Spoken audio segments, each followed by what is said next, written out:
আসসালামু আলাইকুম রহমতুল্লাহ বারাকাতু।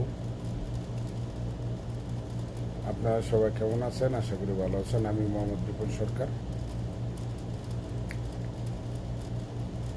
প্রত্যেকটি মানুষেরই উচিত অন্তত প্রতিদিন ছোট হোক বড় হোক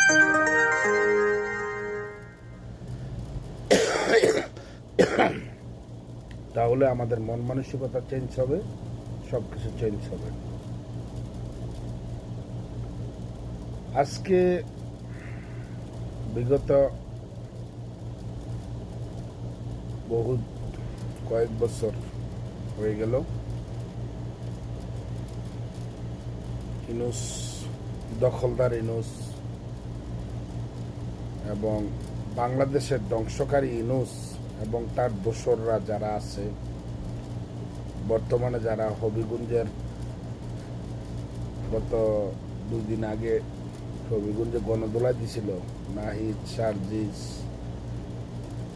আরো অনেকে আছে,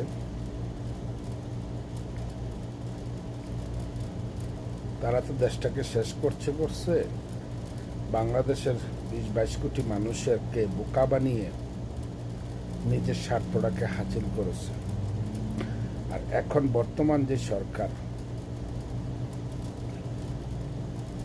মনে হয় না দেশের যে অবস্থা, বর্তমান দেশে মনে হয় যে কোনো গার্জিয়ান নাই, অভিভাবক ছাড়া দেশ চলতেছে। যার যেমনি মঞ্চে জোর, যার দেশ তার, মুলুক তার, এরকম ভাবে চলতেছে, থাকতে পারবে। তো বাংলাদেশের মানুষ, নিম্ন স্তরের যারা আছে এবং নিম্ন মধ্যবিত্ত যারা আছে এবং উচ্চ লেভেলের যারা আছে, সকল পর্যায়ের মানুষ এখন বুঝতে পারছে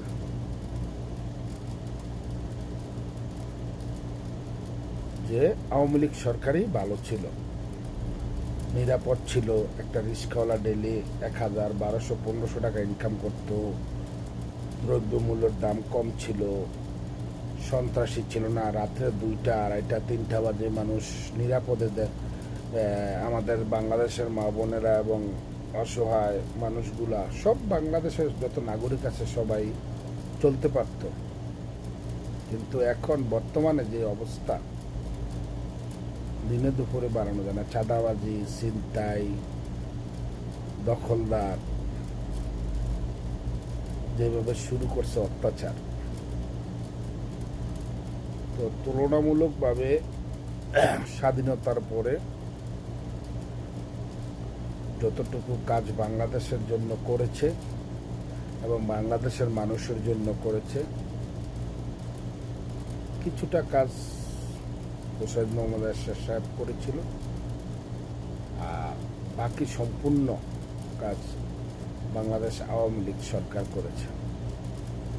এখন বর্তমানে 2026 সালে প্রত্যেকটি মানুষের মুখে মুখে সাজানো গুছানো একটা দেশকে ধ্বংস করেছে। যাক, এখন বর্তমানে যারা বাংলাদেশে আওয়ামী লীগের নেতারা না, কর্মী, নিরহ কর্মী, যারা গত এত বছর ধরে আওয়ামী লীগ ক্ষমতায় থাকার পরেও কোনোদিন 10 টাকার মালিক হয় নাই, কোনোদিন রাজনীতি থেকে কোনো টাকা ইনকাম করে নাই, তারাই এখন মরতেছে, রাস্তাঘাটে নির্যাতিত হইতেছে, তার পরিবার নির্যাতিত হইতেছে এবং তার ফ্যামিলি সব অত্যাচার সহ্য করতেছে এবং কি হামলা চালাচ্ছে। যারা আওয়ামী লীগের থেকে উপজেলা, সিটি কর্পোরেশনের শহরের ভিতরে বা প্রপারের ভিতরে যারা আছে, যারা ইনকাম করছে আওয়ামী লীগের ক্ষমতা থাকি না আমলে, যারা ইনকাম করছে লাখ লাখ টাকা, কোটি কোটি টাকা বানাইছে, যেই নেতারা, তারা কিন্তু কেউ মরে নাই আজ পর্যন্ত, কোনো আওয়ামী লীগের নেতা মরে নাই, তারা পায়ও নাই, তারা কোনো সমস্যা নাই, তারা টাকা আছে, ইনকাম করছে, বাইরে চলে গেছে বা সেফ জায়গায় আছে, টাকা খরচ করতেছে। কিন্তু মরণ হচ্ছে হাজার হাজার আওয়ামী লীগের সমর্থক এবং কর্মী মরতেছে, নিরহগুলা, যেগুলা গত 15-16 বছরে 20 বছরও আওয়ামী লীগ ক্ষমতা থাকাকালীন কোনোদিন 10,000 টাকা ইনকাম করে নাই, অথচ নিঃস্বার্থভাবে মনকে উজাড় করে দিয়ে আওয়ামী লীগকে ভালোবেসে রাজনীতি করেছে। আজকে তার খেসারত দিতে হচ্ছে। বিএনপি সরকার এবং ইনুস ছিল যখন তখন, এবং বর্তমান বিএনপি সরকার এত অত্যাচার নির্যাতন করতেছে, কিন্তু যারা আওয়ামী লীগের নেতারা তারা কিন্তু টাকা কামায় চলে গেছে, তারা ভালো আছে, বিদেশে আছে, দেশে সেফ জায়গায় আছে, বা বিএনপি নেতা কর্মীদেরকে টাকা দিয়া 2 লাখের জায়গায় 5 লাখ দিয়ে হইল তারা ভালো আছে।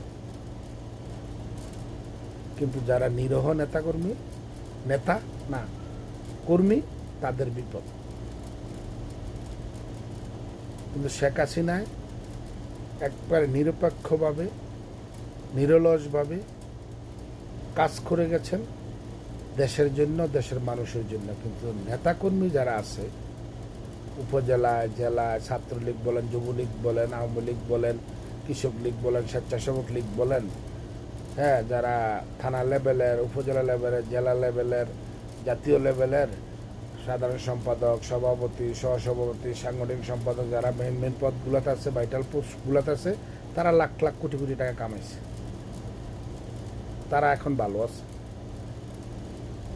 এবং সামনেও এখন যারা তারা টাকা দিয়া বিএনপির ছেলেদেরকে, শিবিরের ছেলেদেরকে যারা টাকা দিয়ে তারা তাদের ফ্যামিলি বাঁচাইতেছে, বা তারা টাকা দিয়া তাদের উপর নির্যাতন থেকে বিরত থাকতেছে, বা বাইরে ফ্যামিলি সহ এরকম বহুত নেতারা আছে নিয়ে গেছে, তারাই দেখবেন আবার ভালো মতন সামনে আওয়ামী লীগ যখন আসবে তখন পদবি পাবে, এবং ভালো ভালো পদে থাকবে।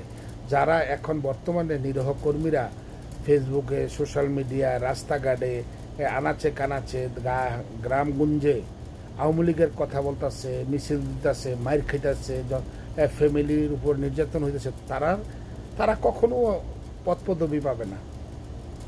এটা একটা আওয়ামী লীগের কালচার। কিন্তু নেত্রী চাচ্ছে মনে প্রাণে, কিন্তু পারছে না নেতাদের জন্য, কর্মীদের জন্য। আর যে অশিক্ষিত সরকার, গুমরুক্ষ সরকার, বর্তমান পরিস্থিতি খুব খারাপ, দেশ চালাইতে পারবে না। আপনি একটা অযোগ্য লোককে যদি একটা চেয়ারে বসান, তাহলে ওই চেয়ারের 12টা বাজে যাবে। ঠিক সেরকম আজকে তারেক রহমান সাহেব দেশ চালাতে সম্পূর্ণভাবে ব্যর্থ, যা আমি বুঝতেছি আর কি। দেশের যে অবস্থা, যে পরিস্থিতি, শুধু যে আওয়ামী লীগের কর্মীরা বিপদ আছে তা নয়, মানুষ, সাধারণ মানুষ, মধ্যবিত্ত মানুষ, বাংলাদেশের মানুষ খুব বিপদ আছে। বিদ্যুৎ বিল বলেন, তেলের বলেন, সবজি বলেন, বিভিন্ন সেক্টর বলেন, সবগুলো ঊর্ধ্বগতি এবং দাম অনেক অনেক বেড়েছে। এবং বাংলাদেশে অনেক মিল কারখানা, তারপরে আপনার বিভিন্ন ব্যবসা প্রতিষ্ঠান, এগুলো বন্ধ হয়ে গেছে বহুত। দেশের অবস্থা খুব খারাপ। কোথায় যাবে বাংলাদেশের মানুষ?